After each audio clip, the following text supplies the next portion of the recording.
काय सांगाल, उद्या तुमची मीटिंग होणार आहे CJPची, काय नेमका अजेंडा असेल त्या बैठकीमध्ये, काय ठरेल?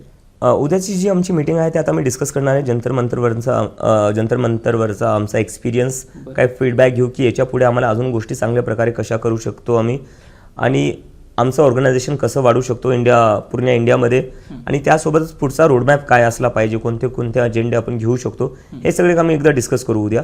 पॉलिटिकल पार्टीचं डिस्कशन काही होणार नाही आहे, कारण की आमचं सध्या कन्सेन्सस बनलेलं आहे की आता आम्हाला एक सोशल मुव्हमेंटच राहायचं आहे.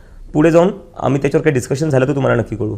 पण सोशल मीडियावर अनेक चर्चा आहेत की CJPने एक पॉलिटिकल पार्टी व्हावं अशी अनेक जेनझीची इच्छा आहे, ते स्वतः व्यक्त हो, आता जेनझीला म्हणजे रिप्रेझेंट करणारी कुठली पार्टी नाही, त्यांच्या मुद्द्यांवर बोलायला कुठली पार्टी नाही, त्यामुळे त्यांना असं वाटतंय, आणि वी रिस्पेक्ट दोज फिलिंग्स. पण बघू पुढे. आता तर सध्या आमचा फोकस एक सोशल मुव्हमेंटवरच असणार आहे. बरं, RSSचे सरसंघचालक मोहन नागरे म्हणतात की जेनझीसोबत इंटरॅक्ट ते करणार आहेत, त्यांची बातचीत करणार आहेत. कसं पाहताय, त्यांनी अशा प्रकारे एक व्यक्त होण्यासाठी, जेनझीसोबत व्यक्त होण्यासाठी निवडले सध्या? मला वाटतं इट्स अ गुड बिगिनिंग, चांगली सुरुवात आहे. बरं, CJPमुळं किंवा देशच्या युवकांनी जे काही आंदोलन केलं त्याच्यानंतर ह्या लोकांना कुठं ना कुठं जाणीव तरी झाली की आता आपल्याला जेनझीसोबत बोलावं लागेल, आणि जेनझीला डिसमिस करून चालणार नाही की यांची भाषा चांगली नाही आहे, यांची वागणूक चांगली नाही आहे. याच देशाची नागरिक आहे, तुमच्यापेक्षा त्यांची भाषा आणि वागणूक वेगळी असू शकते, पण ती त्यामुळे चुकीची नाही आहे. So it's a good move, welcome step की तुम्ही बोला जेनझीसोबत, तुम्ही इंटरॅक्ट करा.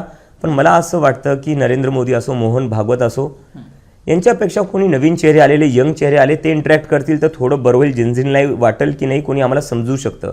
70-80 वर्षाची लोक जेव्हा 18-19 वर्षांच्या मुलांशी बोलतील तेव्हा ते रिलेटेबल फील होणार नाही त्यांना, असं मला वाटतं.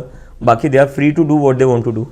बरं, केंद्रीय मंत्री SP सिंग बघेल असं म्हणतात की चर्चेतूनच समस्येचं निराकरण होतं, त्याच्यातूनच मार्ग सापडतो. हो, ऑब्व्हियसली चर्चेतूनच कधी पण मार्ग निघणार आहे. आम्ही जंतर मंतरवर चर्चेसाठीच बसलेलो होतो. आमची सारखी मागणी होती की सरकारने यावं, आमच्याशी बोलावं, आणि जेव्हा सरकार आली, बोलायला चर्चा झाली, राजीनामा पण झाला.